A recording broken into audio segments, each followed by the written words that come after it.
First of all, I think that what we were wanting to do is speak to how important we think this case was based on the issues that it really touches on. Substance abuse and mental health issues are something that affects every family. It is not divided by socioeconomic or race or class or age. And Nick's story really was about a family's fight to try to get proper care for their son who had substance abuse issues and mental health issues, as is so often the case. Where there is one, there is the other. And I think the verdict was really just redemption for validating his life and the care that he deserved and that he didn't get. And that is tragically something that so many families deal with in the United States every day. And so we were just so proud of them for bringing that to light and fighting for 5 years to give their son a voice. You guys, I'm going to do this and have them tell you all a little bit about Nick and his story. I think that's I think hearing it from the people who loved him the most is most valuable and authentic. So, Mike, do you know which one of you guys want to start first? Sort of what led y'all to this place? So we spent many years trying to assist Nick. When he was 17, we first recognized that he had some challenge when it came to drug use. And then over time, we learned that also he was had bipolar disorder. And that was difficult. He went to a lot of treatment, and ultimately we brought him to Atlanta for treatment for dual diagnosis, which is to deal with both his bipolar and also the substance abuse, which go hand in hand.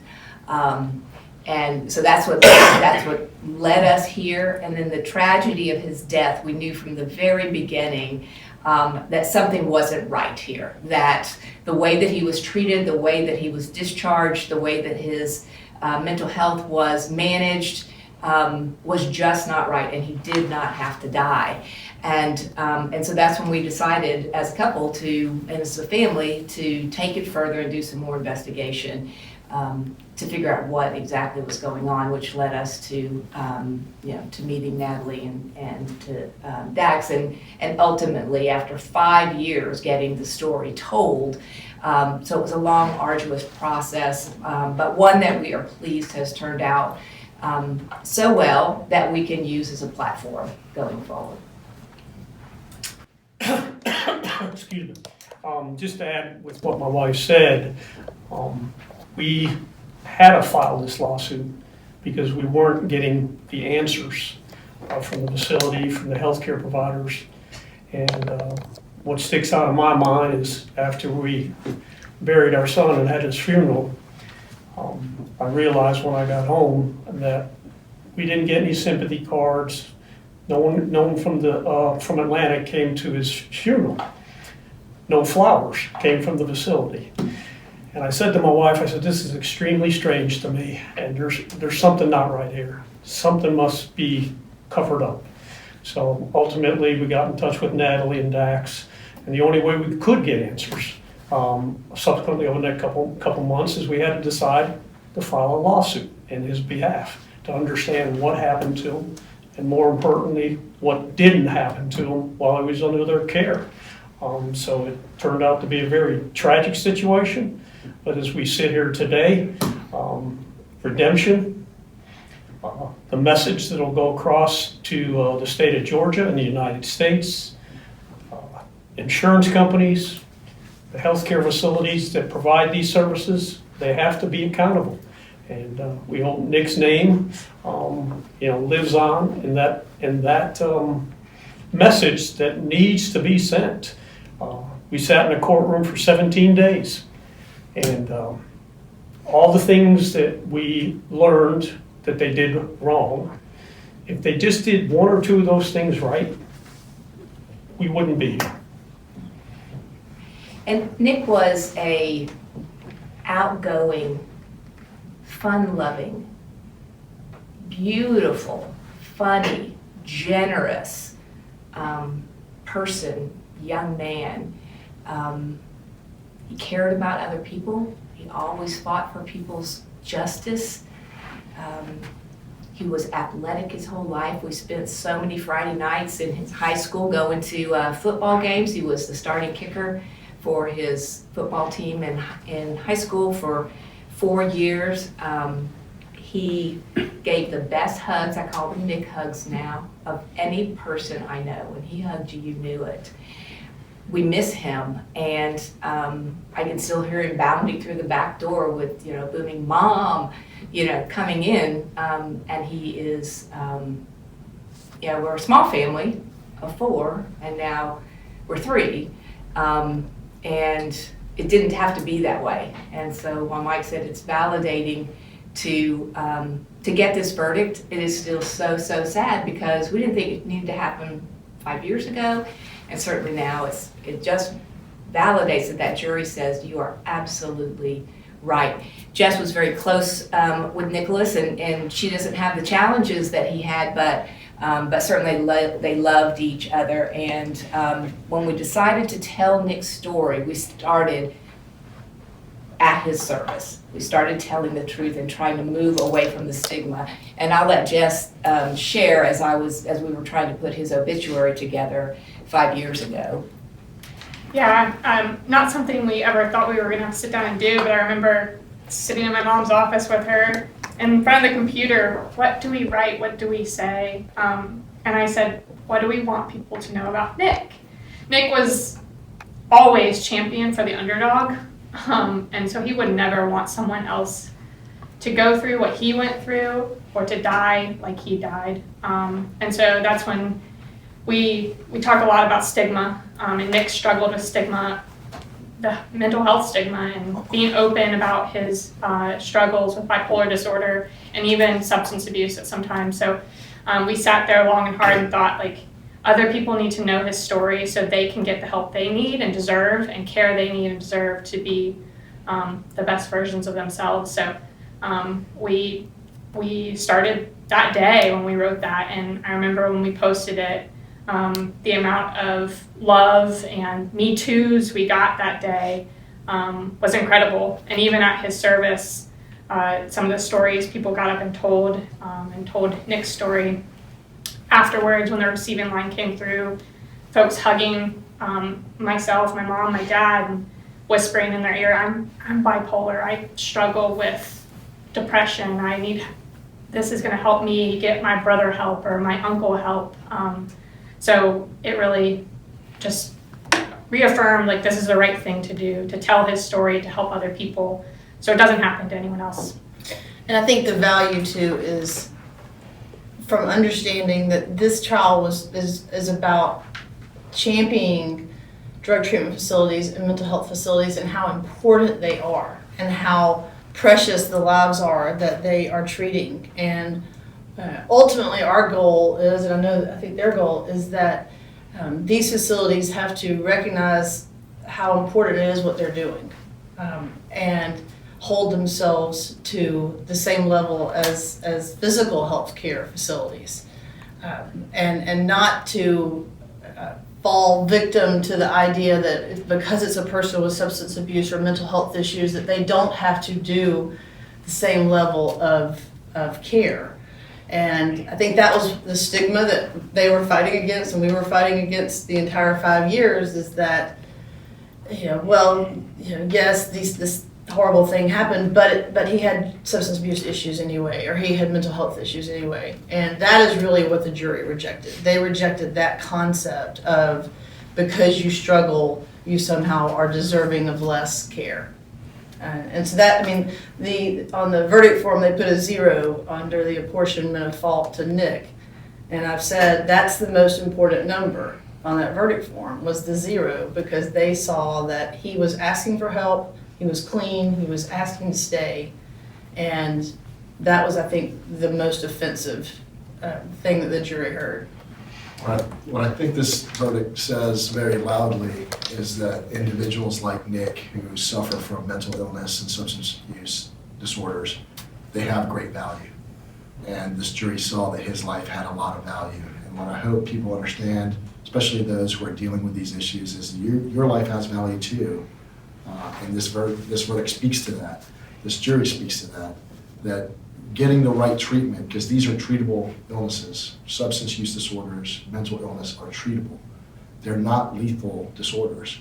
And if you get the right treatment, you can become a very productive citizen. You can have a productive life. Your life has just as much value, even if you have these issues.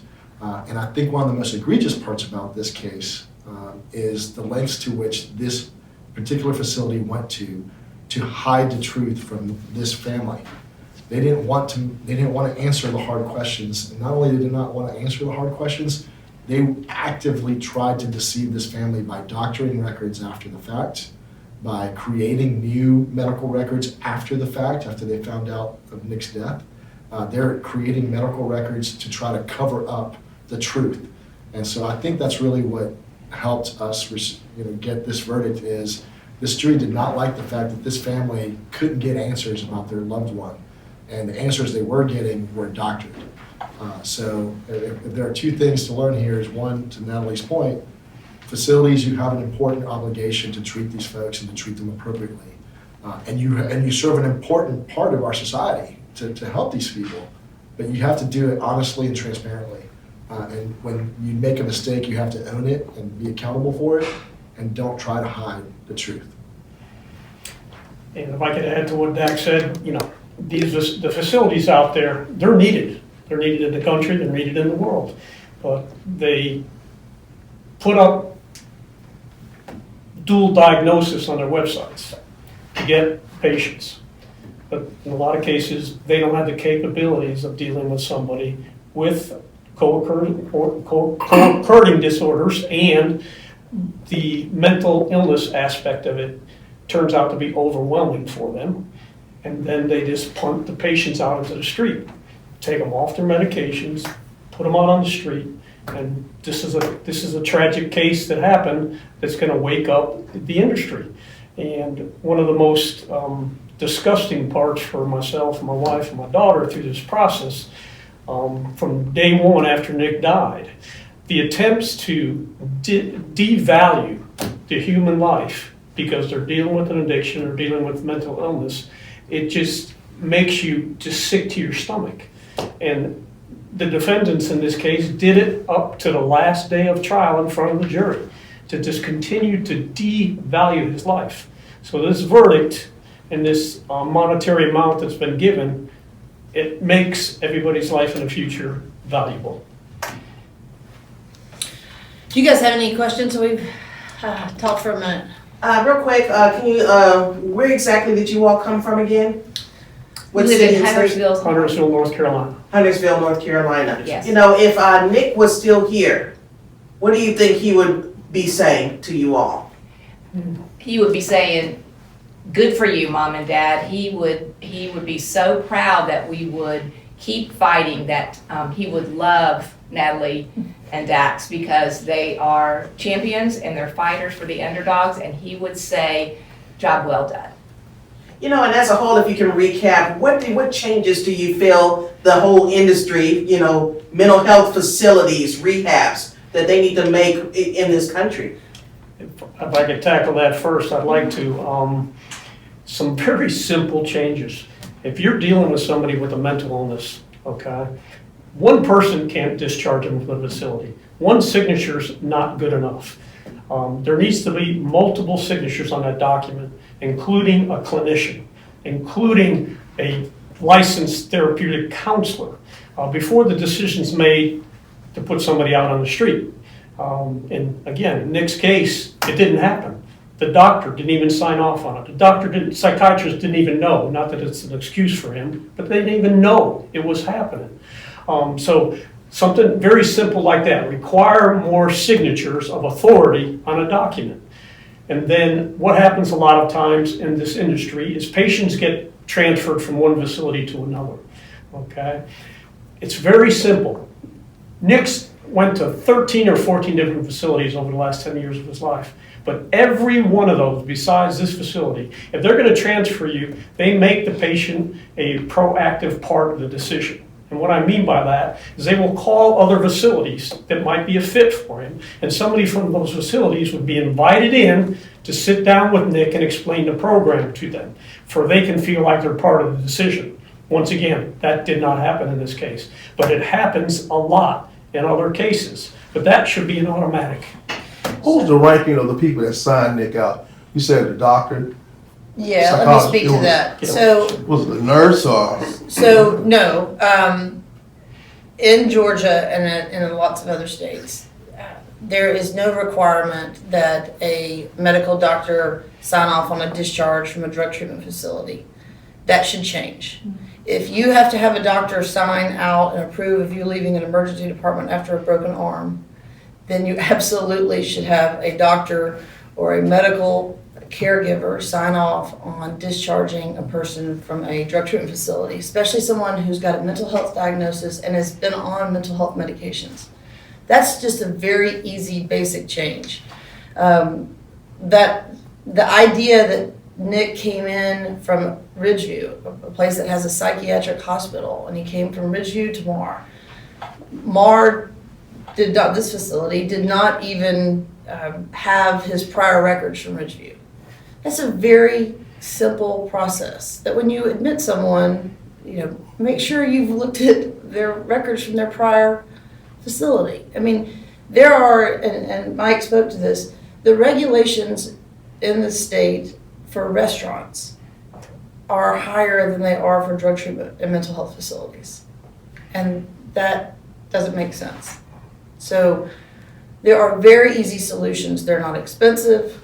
They're not cumbersome. It's just a matter of prioritizing these folks and requiring these facilities do a better job of just the basic level of care.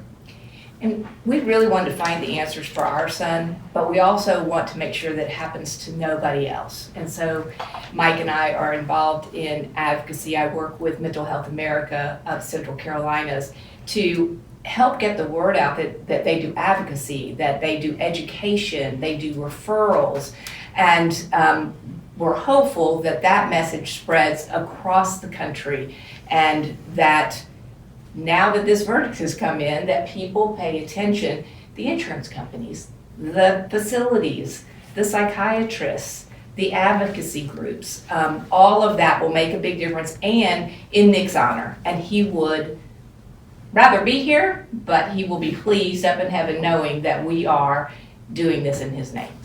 So Mr. and Mrs. Carusillo, what do you hope or foresee the impact of this decision, this judgment coming down in the way that, it takes usually a big number to get institutions and corporations to pay attention? And what do you hope that this impact will cause for, mental health facilities, big pharma, things that tend to keep people in the pipeline of treatment? Right. I think that the impact starts here, and that's awareness, that it's both for people who find themselves in the same situation as Nick, and now they'll hear this story and know, oh, these are things that I need to look out for. Or their parents, or their family, or their loved ones, that the message gets across. But also the impact is going to be, because mental health awareness is on the rise in our country, I think that this is a validation of that our community and these 12 jurors said, absolutely, this is important, and it is as important as your physical care, and will make a huge impact.